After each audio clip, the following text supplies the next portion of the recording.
Well, let's cross live now to Dr. Bharat Pankaneer. He's head of public health medicine at the University of Exeter in the UK. Bharat, I do want to ask you, AstraZeneca's had a tough time recently. Do you think that it can come back from this, or its reputation has been damaged now? No, AstraZeneca Oxford vaccine is overall a very good, safe, easy to give vaccine. The findings of this very rare, very unusual in a few people of clots following immunization is very unfortunate. But overall, I know that the vaccine will save the world. What we need to do is put it into perspective. If you get COVID-19 disease, you're also likely to get clots. So we act on what we know, and what we know is that in the younger age group, below 30, the risk of getting this highly unusual, unexpected clots increases slightly. So we are going to modify what we do by saying, okay, in the under 30-year-olds, we will give you an alternative vaccine. But overall, I think the vaccine is safe, and on balance, it is worth taking. Now, of course, I'm speaking to you now, and I can see the rational and the logical. But of course, when it comes to people's health and people's lives, people get a bit irrational. They get scared. They start panicking. Do you think that we're going to see some people saying, you know what, no, I'm going to wait, or I'm going to choose another vaccine, or in fact, I just don't want a vaccine at all?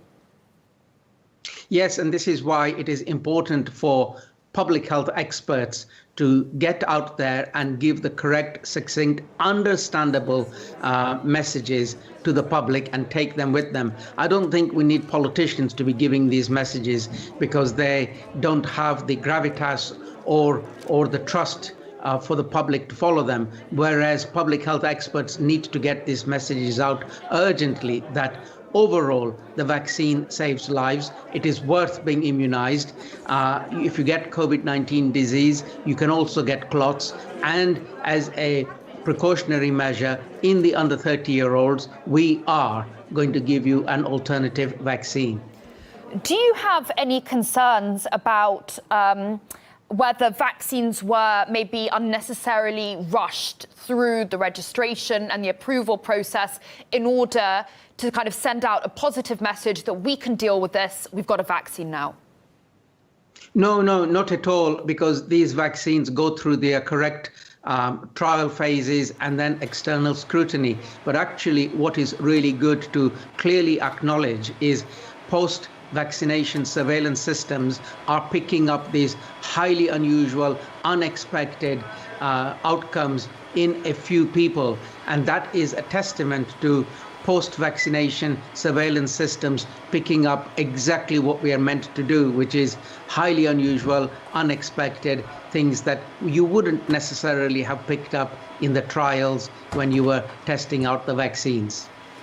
The concern, of course, is that this is one thing that's popped up in quite a short time since the vaccine has been being used. Long term, do you think we're going to see more and more of these kinds of side effects appear? Maybe not just from AstraZeneca, but from other vaccines too?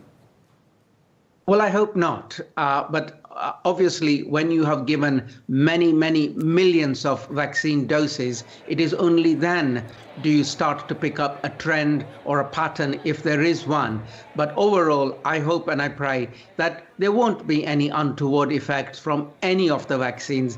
And to be honest, I have looked at all the vaccines, and by the time they've passed the test of independent scrutineers, they're good, they're safe, and they save lives. Compared to COVID-19 disease, it is much better to be immunized. Now, of course, a lot of people who are perhaps skeptical of vaccines would say, you know what, why can't we just attain some sort of herd immunity, the natural immunity? What would be the argument against that?